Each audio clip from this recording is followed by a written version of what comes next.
Bonjour à tous. Alors aujourd'hui, on va continuer le chapitre 13 sur les matrices symétriques et les coniques. Dans la vidéo précédente, on a parlé des matrices symétriques réelles et on a vu qu'on pouvait les diagonaliser si elles étaient symétriques et réelles. Ça, c'était le théorème spectral. Et aujourd'hui, on va voir ce qu'est une conique de R2. Donc on va faire toute cette partie-là. On va voir en fait que les coniques possèdent deux définitions. Il y a une définition géométrique et puis une définition algébrique. Donc aujourd'hui, on va faire plutôt de la géométrie. Donc on va voir vraiment tous ces points-là, le grand A, le grand B, etc. Et on commence tout de suite. Donc, grand 2, conique de R2.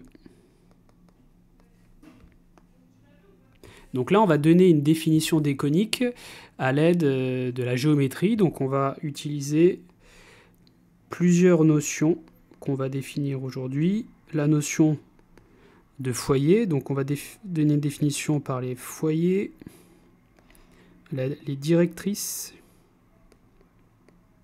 et l'excentricité. Ça peut faire un peu peur, c'est simplement du vocabulaire, ne vous inquiétez pas. Là, il y a pas mal de vocabulaire, des mots nouveaux que vous n'avez jamais vus, enfin probablement jamais vus. Alors d'abord, quelque chose d'important. Quand on travaille dans un plan, ou même dans n'importe quel espace, on a besoin d'avoir un repère. Donc le plan R2, on va le munir d'un repère orthonormé.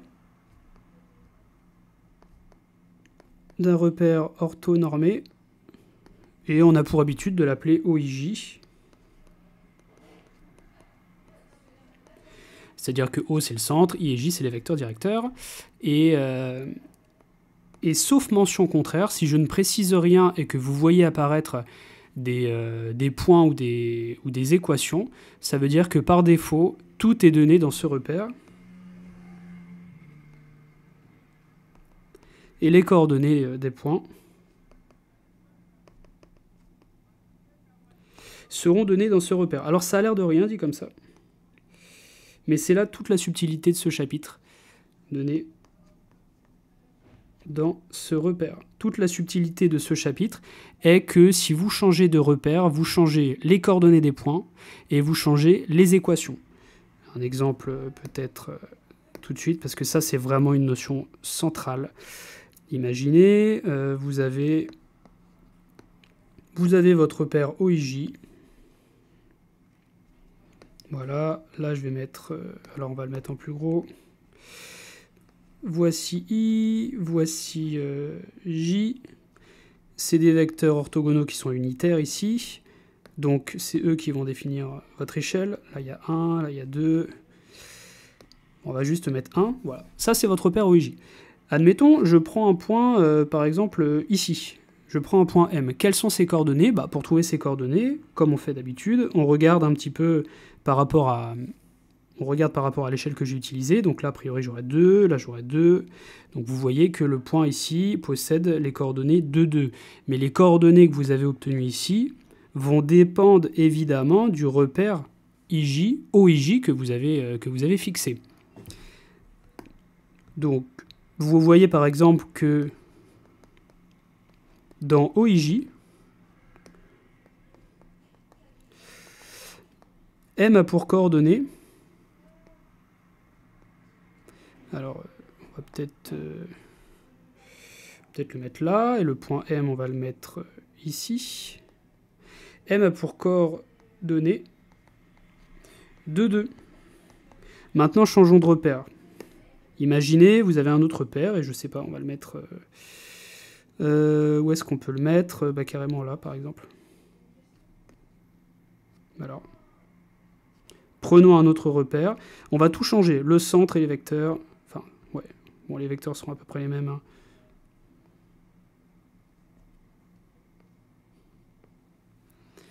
Vous voyez, là, je me suis placé dans un autre repère.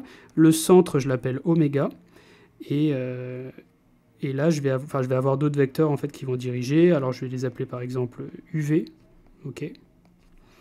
Et bien, dans ce repère violet, c'est un autre repère. Et évidemment, les coordonnées de M vont changer. Parce que dans ce cas-là, on va faire en sorte que les choses marchent bien. On va le placer ici, le point M. Il était à peu près... Ouais, bon, ça marche pas trop mon truc. On va peut-être le faire un peu plus grand. On va le mettre ici. Voilà, ça c'est U. Et on va mettre V ici. Voilà. Et le point M, tout à l'heure, il était ici. Ben, vous voyez que dans ce repère oméga UV, les coordonnées de M sont 1, 1. Dans le repère oméga UV, M a pour coordonnées 1, 1. Donc là, vous voyez que si vous changez de repère, ben, vous changez les coordonnées d'un point. Ça marche pour les points. Les points ont des coordonnées qui ont changé, mais ça marche également pour les équations. Si vous avez une courbe que vous tracez, il faut toujours avoir un repère. Si vous changez de repère, vous changez les équations. Retenez bien que si vous changez le repère, vous changez les équations. Voilà. Maintenant que ça s'est dit, c'était une petite remarque. Maintenant que ça s'est dit, on va pouvoir commencer avec la définition. Alors, les coordonnées sont données dans ce repère. On va pouvoir donner la définition d'une conique. Alors, la définition de la conique, elle est ici. Voilà.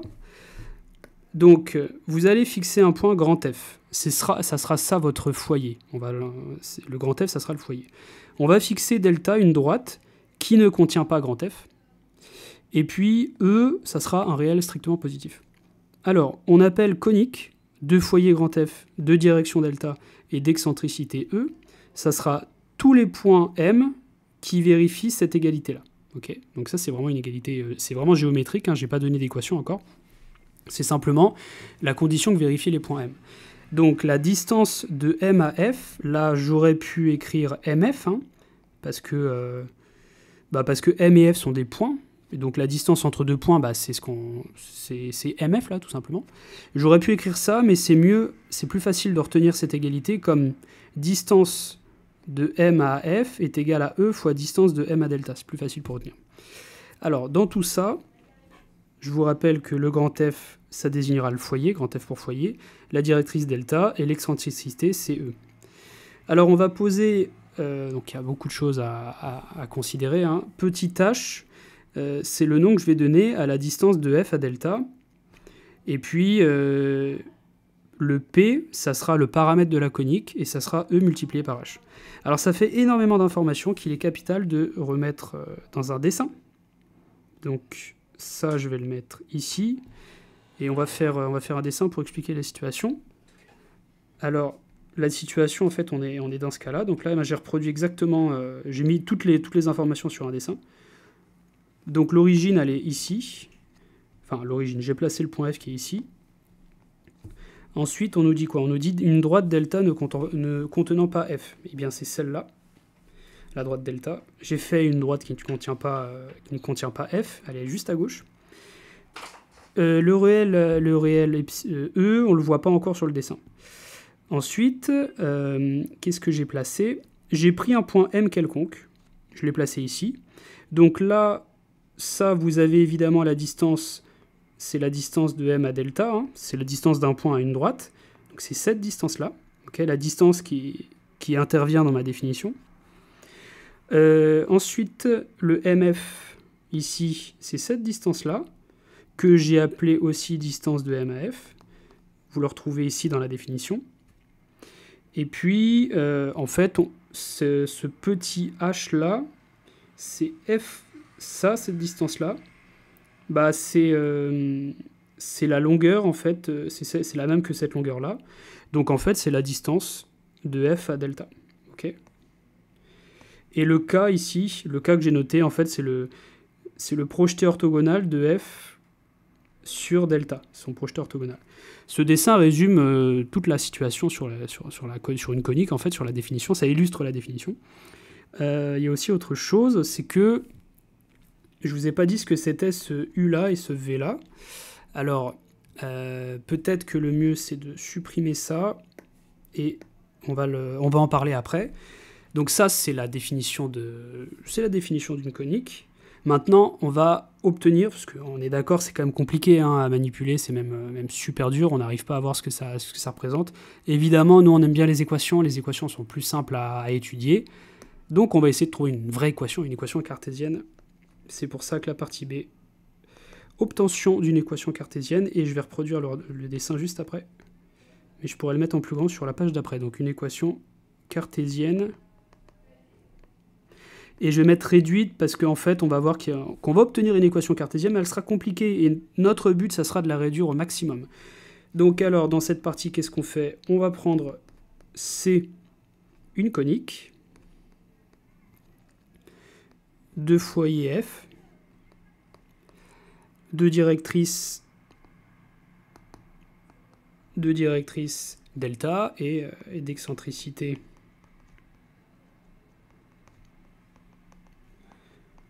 petit e.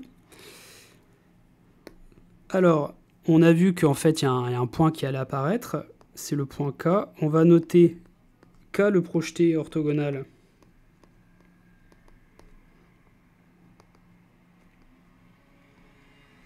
de F sur la droite delta. Donc F, c'est un point, delta, c'est une droite. Et en fait, on va munir le plan. On connaît un repère du plan, OIJ, c'est celui qu'on a fixé, mais en fait, on va en considérer un autre qui va nous intéresser particulièrement parce que dans ce repère, les équations vont être simplifiées. Et on munit le plan R2, hein, d'un repère. Et le repère, ça sera quoi? Eh bien, on va se centrer en F. F, ça sera mon origine. Et je vais avoir 2 vecteurs UV. Alors, je vais tout de suite vous dire ce que c'est, vecteur UV. Il faut surtout savoir ce que c'est. Alors, d'un repère, pardon, il faut qu'il soit orthonormé direct. Orthonormé direct. Donc, on se centre en grand F. Et puis, j'ai 2 vecteurs orthogonaux unitaires. C'est ça, un repère orthonormé. Et qu'est-ce que c'est U? Eh bien, U, on va le voir sur le dessin, mais en fait, ça sera le vecteur KF. Et vu qu'il n'est pas unitaire, on le divise par sa norme. La norme du vecteur KF. Alors tout ça, c'est bien beau, mais concrètement, qu'est-ce que ça veut dire sur un dessin? Sur un dessin, ça donne ça. Voilà. Sur un dessin, ça donne ça. Comment obtenir ce V là?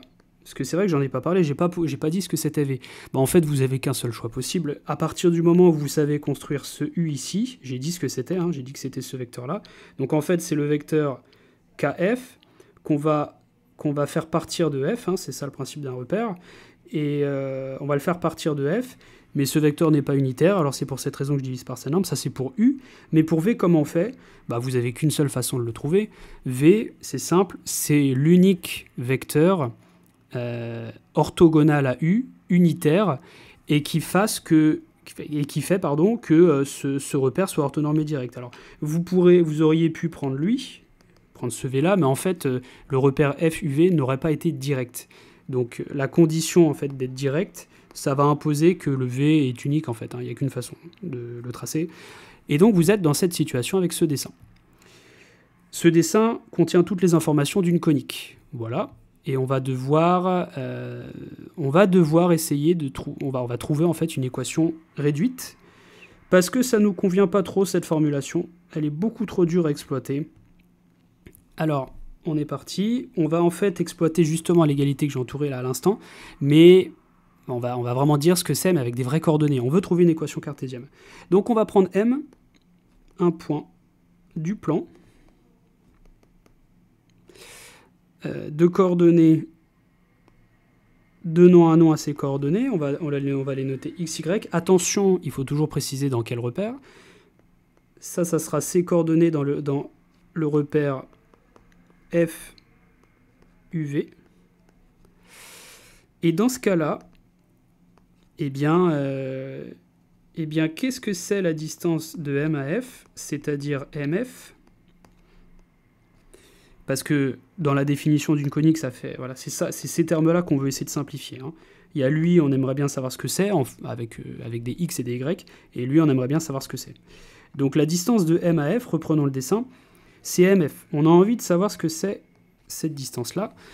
Bah, c'est comme dans un repère classique. Je veux dire, si là, je vous avais dit que c'était O, que c'était l'origine, quelles sont les coordonnées de M? Bah, les coordonnées de M, on a dit, c'est x en abscisse, et ici, on aurait pu continuer, hein. Et ici, on a y. Ok. Donc x et y, c'est les coordonnées du point M dans le repère FUV. Bah, c'est simplement voilà, cette distance. On fait le théorème de Pythagore et puis on se rend compte qu'en fait, la distance ici qui nous intéresse, celle-là, hein, enfin, cette distance-là, ce segment, c'est racine carrée de x carré plus y carré. Le fait que ça soit en vérité grand F, notre origine, n'a aucune importance. Mais imaginez que c'est 0, imaginez que c'est l'origine O, comme on a l'habitude, ben c'est exactement pareil. Sauf que là, on ne l'appelle pas O, on l'appelle F, mais ça n'a aucune importance. Le plus important, c'est de savoir comment on peut le traduire. Eh bien, on le traduit comme étant racine carrée de x carré plus y carré. Ça, c'est pour la distance de M à F. Maintenant, la distance de M à delta. Reprenons le dessin. La distance de M à delta, le point M, il est ici. C'est cette distance-là, ok? C'est cette distance-là, c'est la longueur de ce segment. Bah, la longueur de ce segment, qu'est-ce que ça va être? Peut-être essayons de... Voilà, on va faire une droite ici. Ici, son abscisse, c'est x. Donc on voit que pour obtenir la longueur de ce segment vert, ici, juste là, qu'est-ce que ça va être la longueur de ce segment? Bah, ça va être la longueur du segment vieux. Alors, on va peut-être pas le mettre en violet, on va le mettre peut-être en rouge. Bah, ça va être tout le segment rouge moins la petite portion, la portion noire.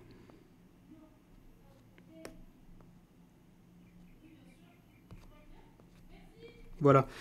Donc le segment vert ici, il est égal à quoi? Bah, il est égal au segment rouge moins le segment noir. Donc maintenant, il faut la longueur de tout ça. Alors, quelle est la longueur du segment rouge? Bah, le segment rouge, on a dit qu'il était de longueur h. Ok. Donc ça va être h moins quelque chose. Maintenant, on a envie de dire... excusez-moi, j'ai dit une bêtise, pardon. Excusez-moi, c'est pas la longueur de ce segment noir. C'est la longueur... Le segment noir, il est ici, hein, excusez-moi. Voilà. Maintenant, quelle est la longueur de ce segment-là? Lui, là, quelle est sa longueur? Ben, étant donné qu'on sait que ici, c'est x, on a envie de dire que la longueur de ce segment, c'est x. Alors en fait, non. Regardez, là, le x tel que je l'ai mis, il est négatif. Il est négatif parce que il se situe à droite de l'origine f qui est là. Ça, c'est l'origine f. Donc en fait, ça sera la longueur du segment rouge, c'est-à-dire h, moins la longueur du segment noir. Mettez pas x, parce que x est négatif, c'est moins x. C'est ça, la longueur du segment noir, c'est moins x. Ça, c'est moins x. Et en rouge, tout ça, c'est h. Donc ça fait h moins x. Mais faites encore attention, parce que ça peut être quelque chose de négatif.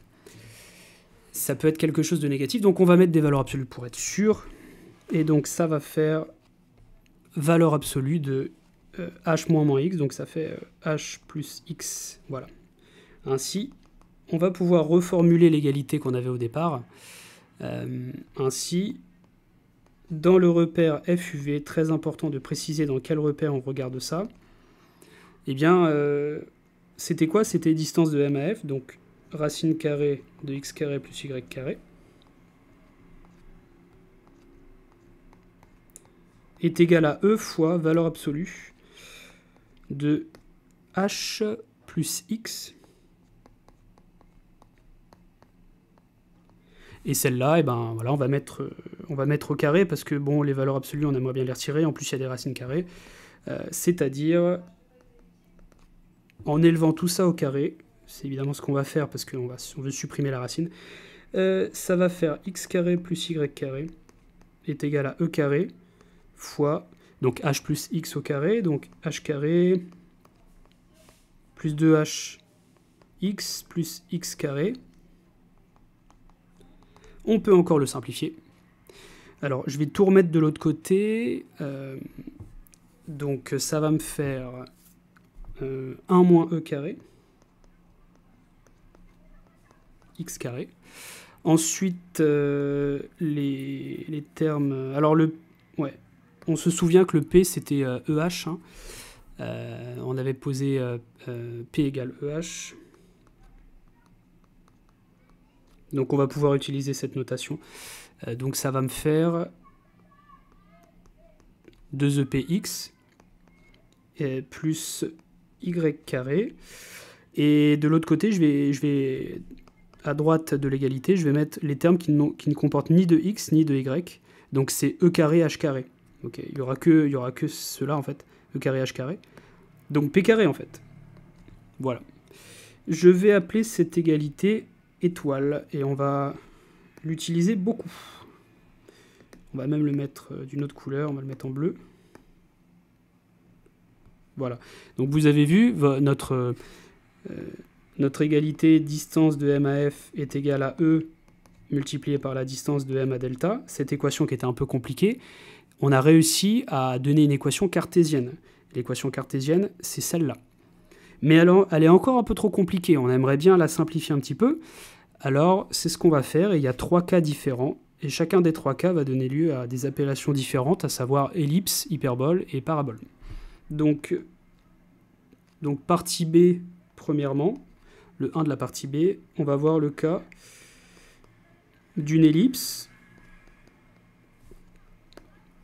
Parce que je ne l'ai pas dit dans la définition, il me semble que j'en ai pas parlé, mais en fonction de ce E, en fonction des valeurs de E, eh bien, je vais avoir 3 cas différents. On va distinguer le cas où E est dans l'intervalle 0,1 strictement. Dans ce cas-là, la conique C, ça s'appellera une ellipse. Si E est plus grand que 1, la conique C s'appellera une hyperbole. Et si E est égal à 1, la conique s'appellera parabole. Et c'est ce qu'on va différencier ici. On va regarder un petit peu ces cas-là. Donc regardons le cas d'une ellipse. Alors, cas d'une ellipse, entre parenthèses. Voilà. Alors, le but, c'est d'essayer d'écrire ça de façon, on va dire, de façon simple, sans, on ne veut pas des termes avec des x. On aimerait bien juste quelque chose du genre x carré. En fait, si vous voulez, le top, c'est l'équation du cercle. On aime bien se ramener à ce genre d'équation qui est très simple à étudier. Mais peut-être qu'on peut autoriser des constantes, on peut peut-être diviser par certaines constantes au carré. On va essayer de se ramener à ce genre de forme-là. Alors, qu'est-ce qu'on va faire ? Eh bien, on va réécrire l'équation étoile. Et qu'est-ce que je vais faire ? Eh bien, je vais reconnaître le début d'une identité remarquable. Ça, c'est quasiment le début d'une identité remarquable, à savoir x moins ep sur 1 moins e carré au carré. Mais le problème, c'est que c'est pas tout à fait égal. Hein. Il manque un terme. Parce que si jamais vous développiez ce carré-là, imaginez vous le développez, les 2 premiers termes vont bien donner ces deux-là, vous êtes content, mais là, il va en rester un dernier que vous n'avez pas, donc il va falloir le retirer. C'est exactement ce qu'on va faire ici, tout de suite. Donc là, comment ça serait écrit ? Bah, ça serait écrit 1 moins e carré. Et là, je fais comme si j'avais... En fait, je reconnais le début d'une identité remarquable. Donc, x moins ep sur 1 moins e carré. Fermez la parenthèse, le tout au carré. Donc, encore une fois, si vous développez ça, vous allez obtenir ça. C'est pareil. Hein. Ça et ça, c'est pareil, en tout cas, les 2 premiers termes. Mais il va y avoir un 3e terme que vous n'avez pas ici. Et il va falloir le retrancher dans ce que je suis en train d'écrire. Et l'autre terme, c'est quoi ? Bah, c'est celui qui apparaît quand je multiplie c'est celui qui apparaît quand je multiplie lui avec le développement de lui au carré. Vous voyez, donc en l'occurrence, ça va faire, il va falloir supprimer EP divisé par 1 moins E carré. C'est ce terme-là qu'il va falloir supprimer. Et après, j'ai toujours Y carré est égal à P carré. Voilà.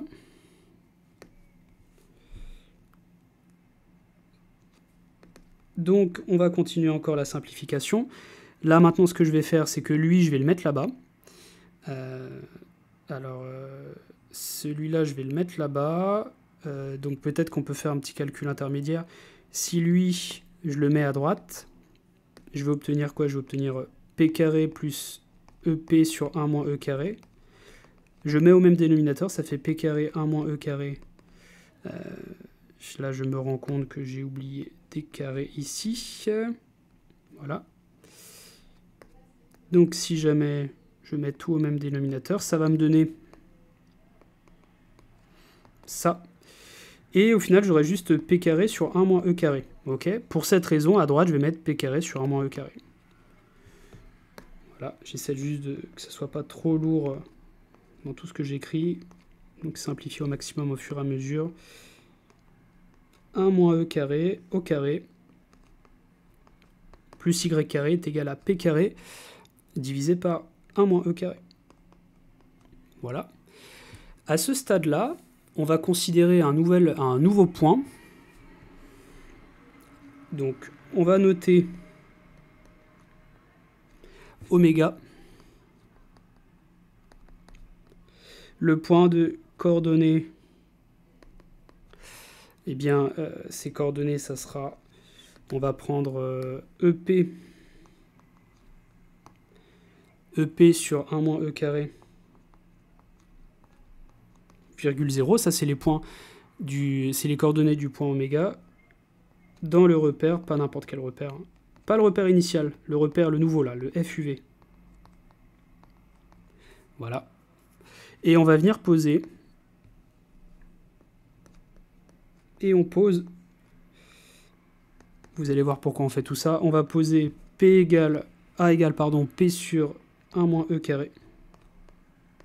Et B égale P sur racine de 1 moins E carré. Voilà. Maintenant,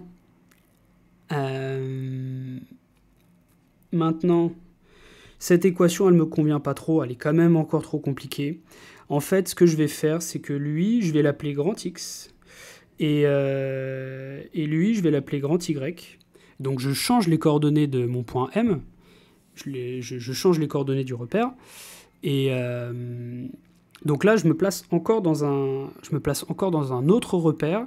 Et je vais faire en sorte que le centre de ce nouveau repère, ça soit oméga. Et comme ça, ben, lui sera transformé juste en grand X. Alors, écrivons tout ça. Si je note grand X, grand Y, les coordonnées du point M,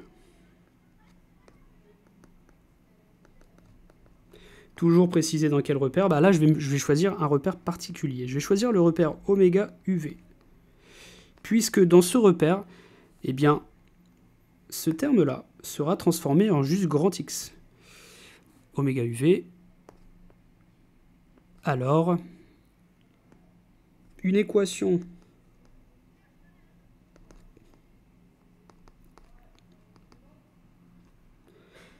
cartésienne de C dans ce nouveau repère.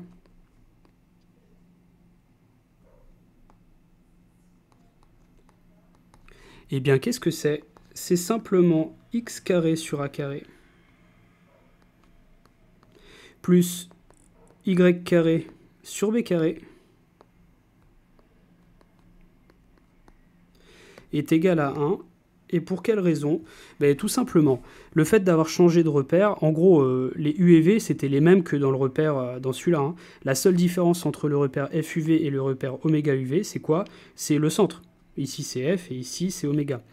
J'ai changé de centre pour que, ben, en fait, c'est fait exactement en sorte pour que ce terme-là, ça soit grand X. Donc déjà, ça simplifie la parenthèse en travaillant dans ce nouveau repère. Et puis en plus, si vous prenez toute cette égalité et que vous allez la diviser par ce terme-là, p carré sur 1 moins e carré, ben vous allez vous rendre compte, en posant les a et b ici qui vont bien, vous allez vous rendre compte que la nouvelle équation, c'est celle-là. Et c'est ça l'équation réduite d'une conique, et il faudra le savoir, c'est incontournable. De toute façon, il y aura un petit tableau résumé. Donc là, je vais avoir besoin d'une petite définition et je vais pouvoir faire enfin le dessin qu'il faudra connaître. Définition. Le nombre 2a, donc a étant le réel qu'on a trouvé avant, qu'on a posé avant, eh bien le nombre 2a va s'appeler le grand axe.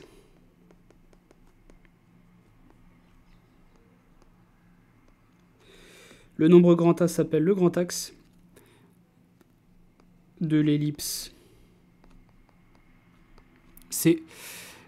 Et le nombre de B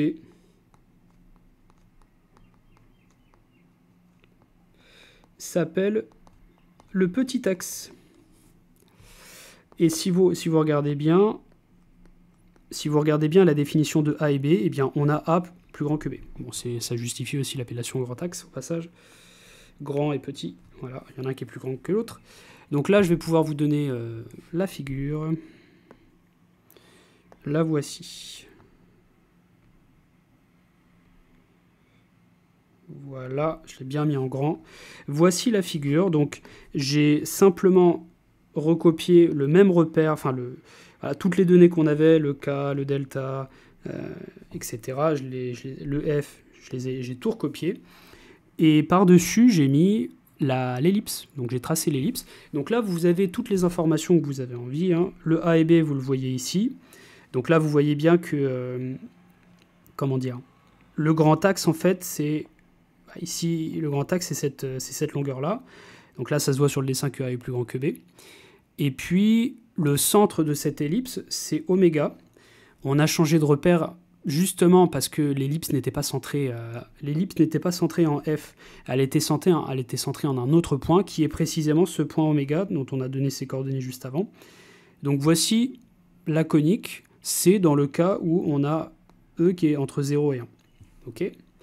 Donc maintenant, on peut voir un petit peu, on va voir un petit peu ce qui se passe dans les autres cas pour eux, mais avant, on peut dire quelque chose d'autre. Vous avez en fait, c'est une courbe. Hein. Ce que vous avez sous les yeux en bleu, c'est une courbe. Et quand on a des courbes, on aime bien avoir un paramétrage. Eh bien, on connaît un paramétrage de l'ellipse. Proposition. Alors quand on parle de paramétrage, il y a des points, c'est-à-dire qu'à chaque valeur de t, j'ai une valeur de m de t. Mais m de t est un point du plan. Et faites attention, quand on parle des coordonnées d'un point, bah, il faut toujours préciser le repère dans lequel on travaille. Et en l'occurrence, le repère dans lequel nous on travaille, bah, c'est le repère qui va super bien. Il n'y en a qu'un dans tout ce chapitre. Le repère qui marche trop bien, c'est lui. C'est oméga UV. C'est dans ce repère que tout est simple. Si vous aviez pris le repère FUV, avec U ici et V ici, bah, ça aurait été, l'équation n'aurait pas du tout été ça, elle aurait été plus compliquée. Donc l'idée, c'est de trouver le repère qui va bien pour avoir les équations les plus simples possibles. Dans le repère oméga UV, eh bien, l'ellipse C est paramétrée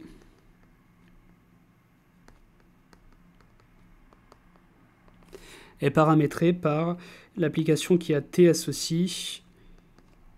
En fait, c'est une courbe paramétrée. Hein. Une ellipse, c'est une courbe paramétrée. Hein. A cos T. Avec le A qu'on a trouvé avant, Y de T égale B sin T.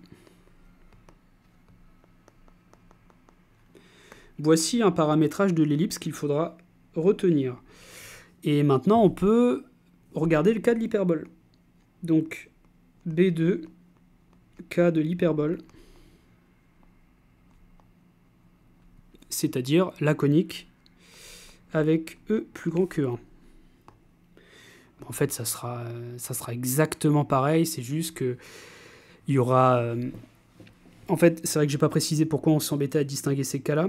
Le truc, c'est que la particularité de ces A et B, c'est qu'ils sont positifs. Ils sont positifs, et ils sont positifs pour quelle raison? Parce qu'on a divisé par un nombre positif, et lui est positif justement parce que E est entre 0 et 1. Le problème, c'est que dans le cas où E est plus grand que 1, lui est négatif. Et donc, on veut faire apparaître des constantes A et B qui soient tout le temps positives. Donc en fait, ça ne va pas marcher dans le cas d'une hyperbole. Mais on peut faire à peu près la même technique. Alors, la technique va consister à faire un peu la même chose. C'est-à-dire qu'on va réécrire l'équation étoile. Alors, l'équation, puis il y aura un cas particulier aussi pour E égale 1. L'équation étoile se réécrit. Elle se réécrit sous la forme, elle se réécrit, donc c'était 1 moins E carré. Donc là, en fait, je force le début d'une identité remarquable, mais le problème, c'est que ça n'est pas tout à fait égal. Alors, il y a un terme qu'il va falloir retirer, et je vais l'écrire tout de suite. Le terme qu'il faut retirer, c'est celui d'avant, là, c'est lui-là. Moins E carré P carré sur 1 moins E carré. Alors bon, en fait, je peux directement réécrire ça parce que la méthode est la même, donc plus Y carré. Je vais aller un petit peu plus vite, mais pour l'instant, c'est la même chose. En simplifiant et en mettant l'autre de l'autre côté, on va obtenir ça. C'est à partir de là qu'il va falloir réfléchir un petit peu. Au niveau du nouveau repère, au niveau du point oméga, ça sera le même, mais c'est simplement en fait le A on va le changer un petit peu, et le B aussi. Bon, ça sera l'inverse tout simplement. Hein. On va juste prendre l'inverse. Donc on note oméga. Le point de coordonnées, donc ça sera EP sur 1 moins E carré, virgule 0. Ça, c'est les coordonnées du point dans le repère FUV. Voilà. Et on va poser, presque comme tout à l'heure, on va poser A, ça sera P, et non pas divisé par 1 moins E carré, mais l'inverse. Mais oui, parce qu'en fait, on veut que A et B soient positifs. Et là, ça sera P, et dans la racine carrée, il me faut quelque chose de positif, donc c'est forcément E carré moins 1, je suis obligé d'inverser. Et je vous rappelle que E est plus grand que 1, donc ce qu'il y a dans la racine carrée est bien positif. Voilà. Donc là, on va pouvoir dire, dans le nouveau repère oméga UV, quelle est la simplification de l'équation.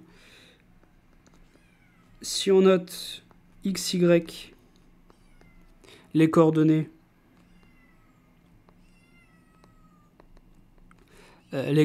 du point M dans le repère oméga UV, alors une équation cartésienne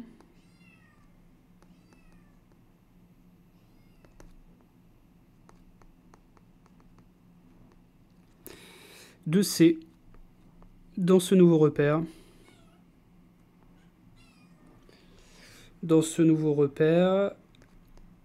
Et ça sera x carré divisé par a carré moins y carré divisé par b carré est égal à 1. Et ça, il faudra le retenir. Ça, c'est l'équation cartésienne réduite d'une hyperbole.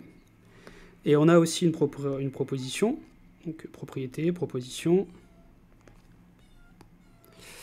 Dans le repère oméga UV, eh bien, je sais par quoi est paramétrée cette hyperbole. L'hyperbole C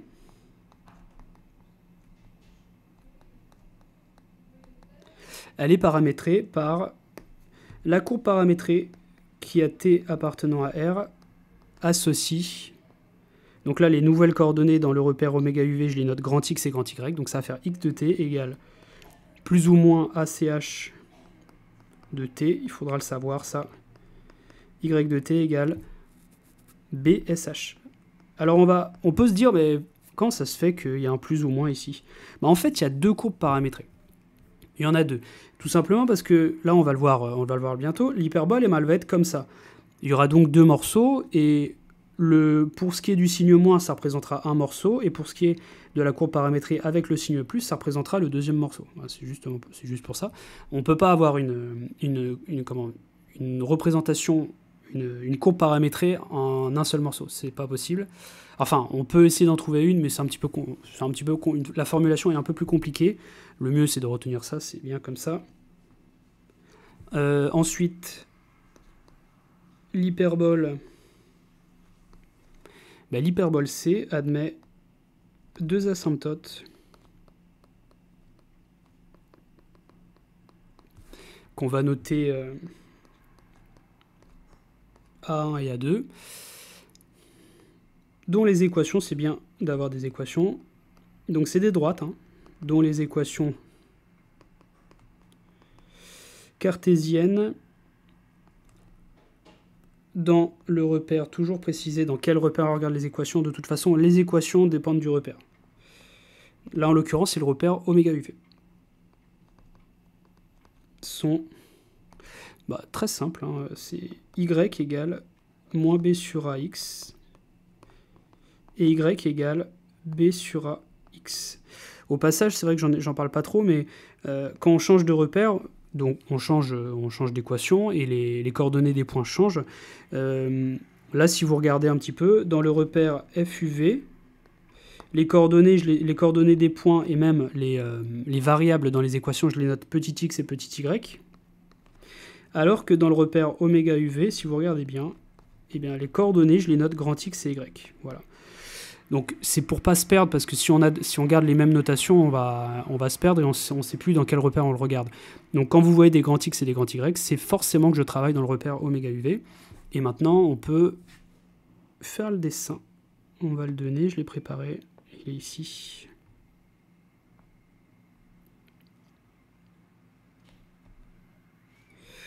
Donc voici la situation. Votre courbe paramétrée, votre conique, elle est ici. Ce morceau bleu et celui-là. Il y a deux morceaux et les asymptotes, elles sont ici. Ça, c'est la droite d'équation y égale b sur a x. Et ça, c'est la droite d'équation y égale b sur a, alors grand y, pardon, égale moins b sur a x. C'est cette droite-là. Voilà.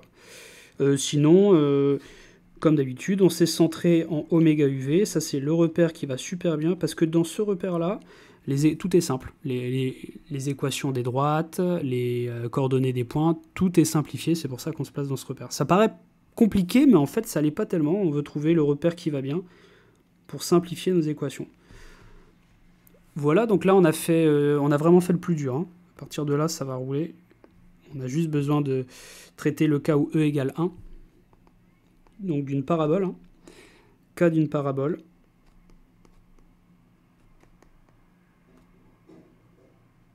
Donc le cas où E est égal à 1. Alors, dans ce cas-là, on peut réécrire de façon très simple l'égalité étoile. Alors peut-être essayons de la reprendre un petit peu, ce qu'on avait. On avait ça. Donc là, on va prendre E égale 1. Donc ce terme-là, il va faire 0. Et puis ce terme-là, il va faire moins 2 EP. Et voilà. Donc là, c'est simple en fait. On va juste avoir moins 2 EP plus y carré est égal à p carré. Donc c'est extrêmement simplifié. Alors excusez, qu'est-ce que j'ai fait là? J'ai oublié le x, oui, je me disais, il y a un truc bizarre. Donc là, il y a un x. Donc on va obtenir cette équation, c'est ce que je vais écrire tout de suite. Moins 2epx plus y carré est égal à p carré. Avec le e est égal à 1. Et on va essayer de changer de centre. On va essayer de changer de centre pour au final avoir quelque chose d'encore plus simple. Voilà. Donc on a dit moins 2px, moins 2ep, donc e est égal à moins 2px, moins 2px plus y carré est égal à p carré. Alors, on va faire comme tout à l'heure, on va noter oméga, le point de coordonnées. Alors ça, on va prendre moins p sur 2, 0. Alors, vous me direz pourquoi moins p sur 2, 0 ? En fait, ce terme-là, il va... Alors, comment dire ? Ce terme-là, en fait, tous les termes vont se simplifier en effectuant ce changement dans ce nouveau repère. Et alors, on va l'écrire juste après. Je vais peut-être d'abord dire dans quelles sont les coordonnées de oméga. Donc là, les coordonnées d'oméga, c'est moins p sur 2 à 0. Précisons le repère dans lequel on regarde. Voilà. Et dans ce repère, les coordonnées des points, on va les noter xy. Donc on travaille toujours avec notre point M. Si xy, c'est les coordonnées du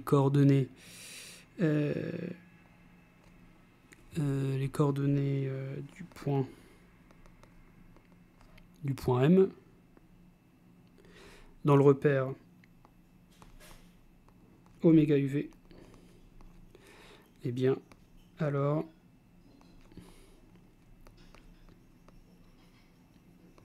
une équation cartésienne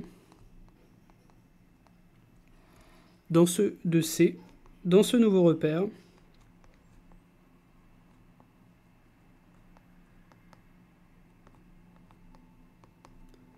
est...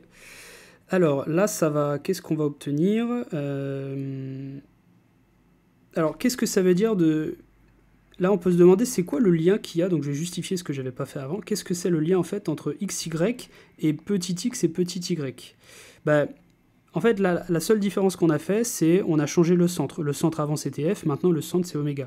Donc, en vérité, ce qu'on a fait, c'est simplement que mon grand X... c'est petit x moins l'abscisse du centre, c'est-à-dire x plus p sur 2. Okay, c'est un petit peu, voilà, c'est juste ce qu'on a fait. C'est-à-dire que le x, c'est grand X moins p sur 2. Donc, en utilisant ça, et si vous remplacez x dans cette équation, vous allez obtenir une nouvelle équation qui est beaucoup plus simple, à savoir y carré est égal à 2px. Et ça, c'est l'équation dans le repère oméga UV. Évidemment, on a une représentation paramétrique.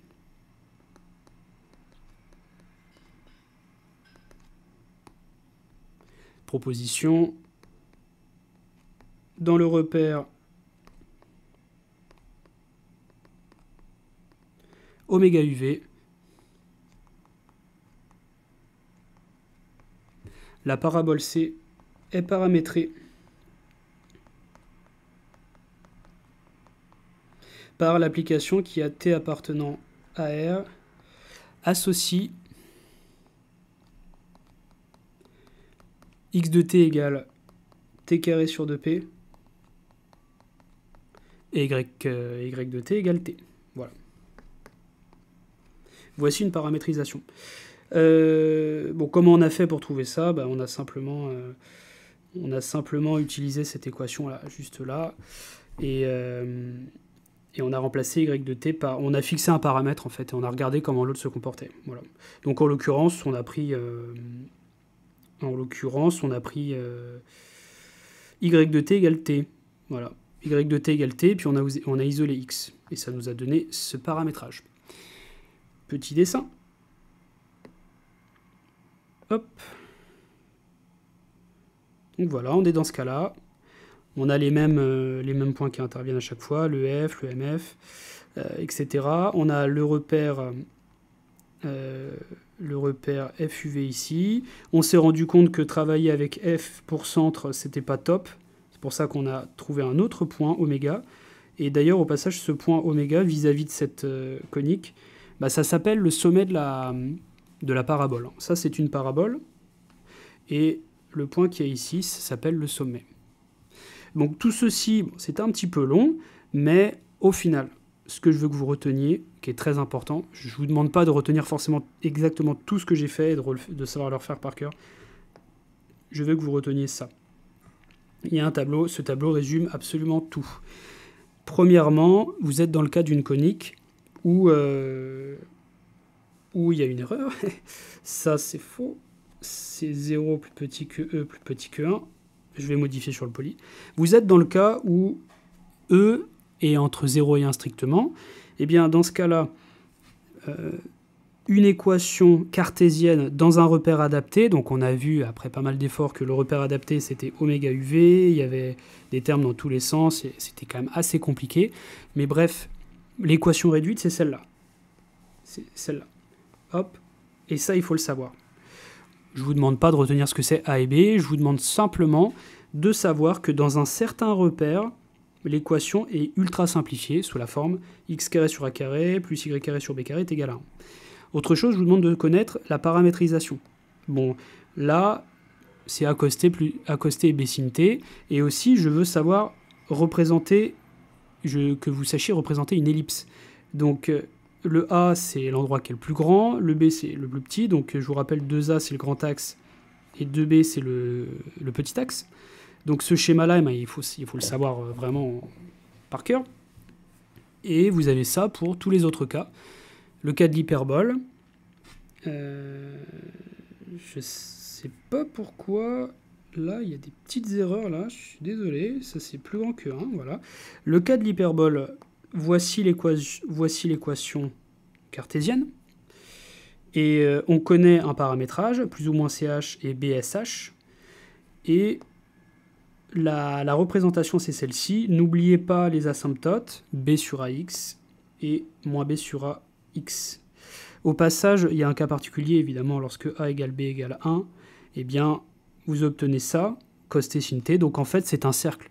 Si cette longueur-là et cette longueur-là sont les mêmes, votre ellipse est simplement un cercle. Donc ça, c'est le cas particulier. Et puis, vous avez la parabole. Donc la parabole, voici son équation réduite dans un certain repère. Voici le paramétrage qu'il faut... Enfin, voici le paramétrage de la courbe. Et la parabole, elle est ici. Voilà. Donc ça conclut le cours, enfin le grand 2, sur toutes les équations déconiques. Et maintenant, on va pouvoir s'entraîner sur un exercice. Donc voilà, je vous l'ai remis ici, parce que je vais vous l'envoyer. Donc non, peut-être que je vais le modifier, parce que là, je me suis trompé, il y a une petite erreur ici, évidemment. Donc on va essayer de s'entraîner sur l'exercice 5. Et donc, on prend une ellipse de foyer F, de directrice delta et d'excentricité E. On va noter grand H le projeté orthogonal de F sur delta, et on va prendre une famille orthonormale. Donc tout ceci se dessine. Il faut absolument faire un dessin de la situation, sinon on ne va pas y arriver. Alors, on dessine des axes. On nous a parlé un foyer F. Alors, je vais me centrer, je vais faire un... Comment dire? Tout ça, je vais le centrer... hop, en F. Alors peut-être qu'on va le refaire, on va faire comme ça, hop.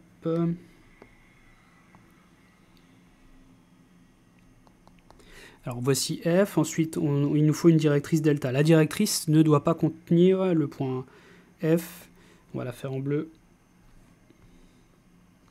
Voici delta. H, le projeté orthogonal de F sur delta. Donc vous prenez ce point et vous venez le projeter de façon orthogonale sur la droite bleue, ce qui va donner un point ici, et l'énoncé veut que vous le notiez grand H. Et puis on nous parle de quoi d'autre? I et J, une famille orthonormale vérifiant HV divisé par norme de HV. Donc en fait, c'est simplement ça.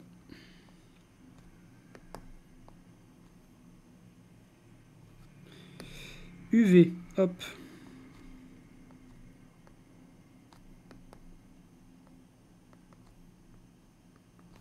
Voilà, et probablement qu'on aura besoin de donner un nom à cette distance. Alors je le fais tout de suite. Cette distance-là, je vais l'appeler D. Donc là, on a traduit l'énoncé. Voilà. On a traduit l'énoncé. Maintenant, la première question. Déterminer une équation cartésienne de E dans le repère f, i, j. Donc c'est pour cette raison que j'ai centré mon repère en F, parce qu'en fait, là, on nous parle du repère f, i, j. Donc, le centre, premier vecteur direct, premier vecteur du repère, deuxième vecteur du repère. C'est un repère orthonormal. Bon là c'est vrai que ça se voit pas trop, on a l'impression que le U il est plus grand, mais non, norme de U c'est 1, norme de V c'est 1. On veut une équation cartésienne de E dans le repère f, i, j. Alors il faudrait, il faudrait tracer une ellipse hein, aussi, ça serait pas mal. Alors traçons une ellipse. Alors, enfin, bon, ça va peut-être faire surcharger, mais bon, faut la faire. Alors, l'ellipse, qu'est-ce qu'on nous dit? Ok. Donc là, il ne faut pas tracer l'ellipse forcément centrée en F. Hein. Là, ici, là, j'avais tracé une ellipse, elle était centrée en oméga UV, mais l'ellipse n'est pas centrée en le foyer. L'ellipse est centrée en un point oméga qu'il faut trouver. Et donc là, on va pas la centrer, hein, en F. Bon voilà, je fais ça par exemple. Voici E ronde, l'ellipse.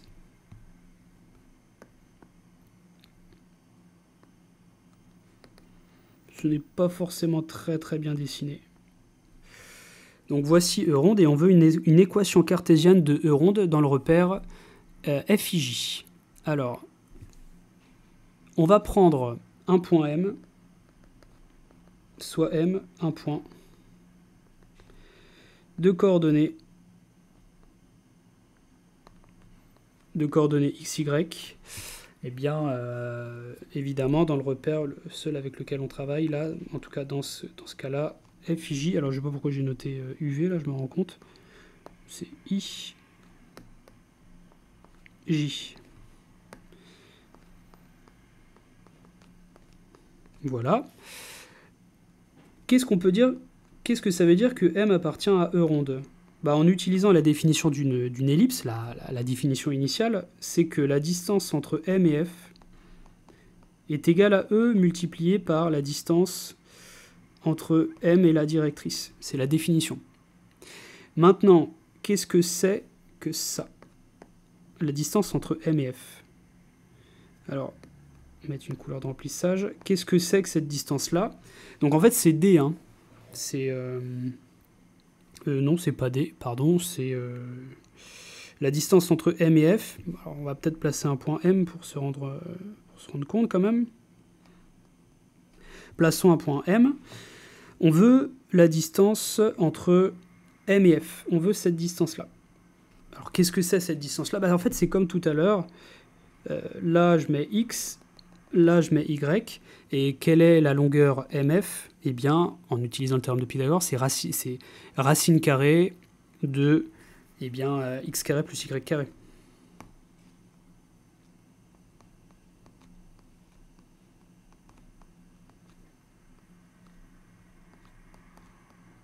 Et là, j'ai E multiplié par la distance entre M et la droite delta, c'est-à-dire cette distance-là.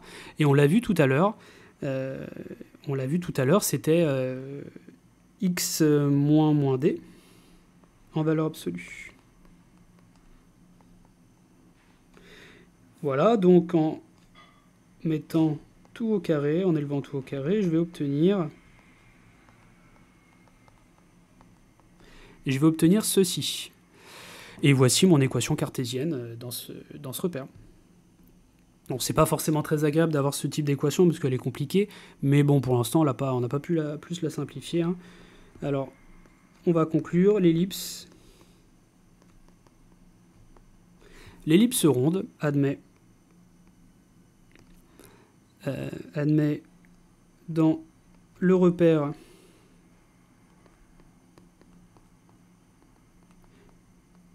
FIJ l'équation cartésienne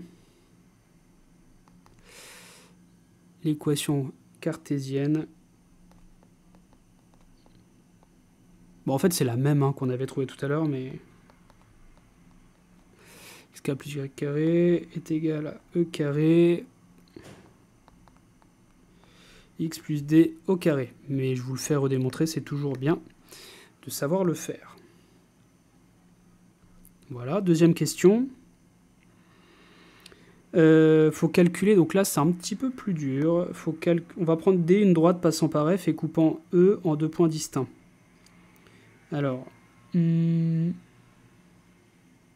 vais copier ça.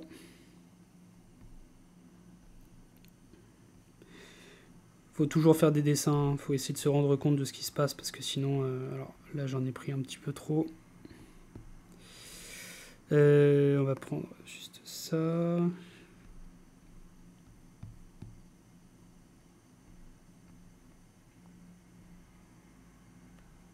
Donc pour la question 2, on va faire un dessin. Voilà, on essaie de supprimer ce qui est un petit peu en trop. Alors, on va garder... bon, point M, on va le virer. On va prendre une droite, on va la faire en vert. Une droite qui passe par F. Voilà. Donc l'énoncé nous dit une droite D passant par F et coupant E en 2 points M et N. Bon là vous voyez clairement que voilà, il y a les 2 points ici. Voici M et voici N. Et la question c'est de calculer 1 sur Fm plus 1 sur Fn. C'est ce qu'on va faire, calculons.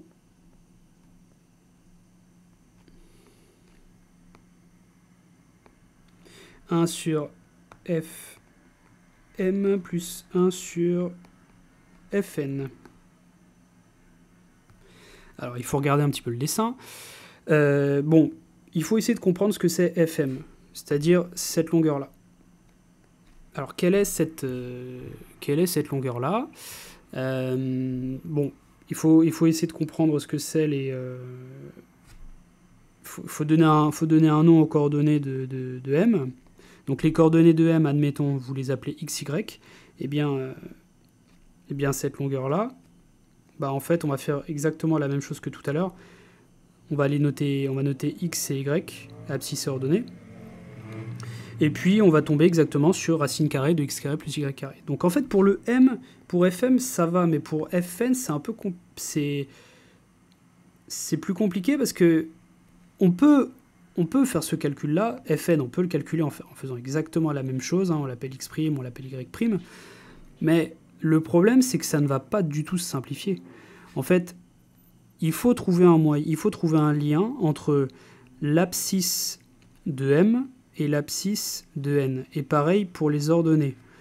Et le lien, en fait, on ne le voit pas en regardant les équations cartésiennes. On le voit seulement en s'intéressant aux équations, en l'écrivant sous forme exponentielle.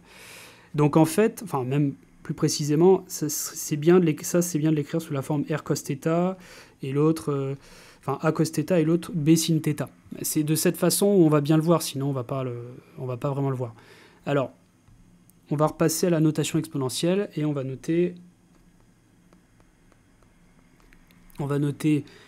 z, l'affixe de m. Bon, n'importe quel point du plan possède un affixe, je l'appelle z. On va noter r, son module, et θ, son argument, enfin un argument, il y en a plusieurs. Voilà, un argument. Donc en clair, z, c'est REIθ. Voilà. Et donc, notre fameux Fm, qu'est-ce que c'est? En particulier, c'est R. Voilà. Et le truc, c'est que le point M, il appartient à Euronde. Il appartient à Euronde, donc qu'est-ce qu'il va vérifier? Eh ben, il va vérifier l'équation. Alors, il va vérifier cette équation-là. Donc, d'un côté ici, ça va faire r carré, et de l'autre ici, ça va simplifier un petit peu. Parce que le x, en l'occurrence ici, le x, bah, c'est la partie réelle de z, c'est-à-dire r cos θ. Donc, le r, ça va être donc e fois r cos θ plus d. Voilà. Alors, maintenant, on peut le simplifier.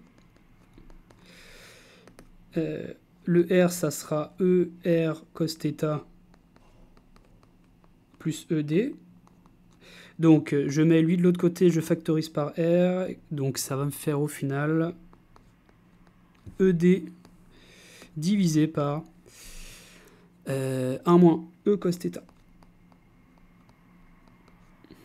Voilà, donc là on a l'impression qu'on fait de la physique un peu. Hop, voici votre R. Donc ça c'est une première chose en fait. C'est FM. J'ai calculé FM d'une certaine façon. Remarquez que le FM ne dépend que de l'angle θ ici. Alors vous allez me dire, ouais mais ça a l'air compliqué pour pas grand chose alors qu'on aurait pu faire avec les équations cartésiennes. Enfin on aurait ' faire avec les coordonnées x, x', y, y'. Parce que lui possède des coordonnées x, y, et lui, le point N, possède des coordonnées x', y'. Sauf que, comme je vous l'ai dit, il va falloir à un moment donné traduire le fait que le point N et M, ils sont sur la même ellipse, mais à l'autre bout, vis-à-vis de cette droite-là. Et vous n'allez pas réussir à trouver un lien simple entre x' et x, et entre y' et y. En revanche, là, on voit bien qu'il y a un tour ici, d'angle pi, c'est ça qu'on va exploiter. Parce que avec les équations, avec la forme exponentielle, ça sera beaucoup plus simple. On fait la même chose avec n. On note w, la fixe de n. On va noter aussi ρ, son module. Et alors, bon, ça c'est parce que là, le n, il appartient à la droite. Il appartient à cette droite-là. Donc, en fait, l'argument, lui, son argument, donc, c'était θ. Ben, si je fais, ça c'est θ. Si je rajoute pi ici, parce que c'est ce qui se passe, bah du coup, cet angle-là, qu'est-ce que ça sera? Bah ça sera θ plus pi. Donc, en fait, je connais un argument de n. C'est ça, en fait, le point crucial. Un argument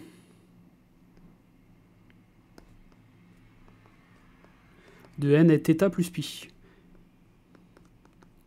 Parce qu'ils sont sur la même droite. C'est comme ça qu'on arrive à l'utiliser. C'est le passage le plus important. Puisque on sait aussi que n appartient à l'ellipse. Eh bien, ça veut dire quoi? Ça veut dire que donc ça fait ρ, parce que c'est x carré plus y carré, hein, donc c'était racine de x carré plus y carré, donc ça fait ρ, et c'était e fois x plus d au carré, c'était ça, hein. Mais le x, on va le remplacer. Le x, c'est cos θ plus pi plus d. Cos θ plus pi, bah en fait, ça fait moins cos θ. Enfin, là, il manque un ρ ici. Hop. Ça, c'est moins cos θ. Donc, alors, on va essayer de simplifier un peu ça plus vite. Je développe, j'isole ρ.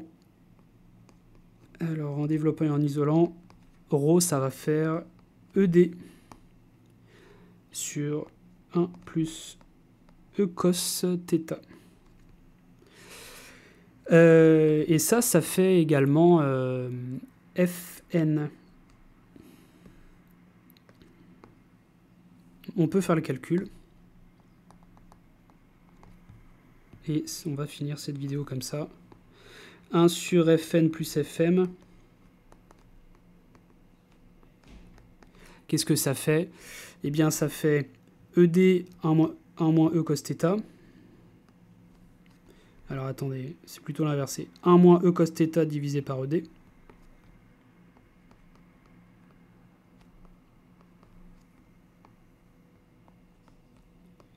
Plus 1 plus E cos θ divisé par ED. Le dénominateur est le même, je peux mettre une barre de fraction commune, et puis je vais trouver simplement 1 sur ED, enfin 2 sur ED plutôt.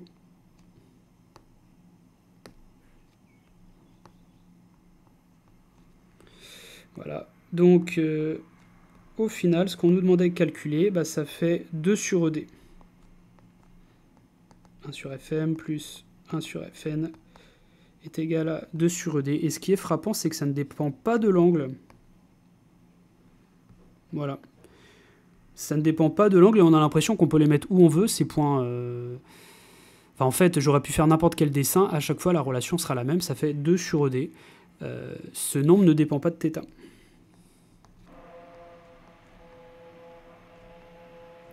Ce nombre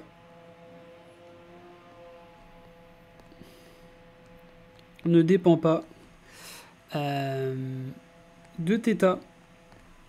Et donc, s'il ne dépend pas de θ, mais en fait, il ne dépend pas de la droite, hein, peu importe la droite qu'on trace. Hein. Je veux dire,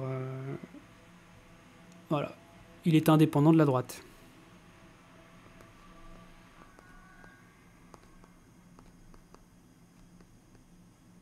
Il est indépendant de la droite D. J'aurais pu faire une droite différente, on aurait obtenu le même résultat. Voilà qui conclut la partie,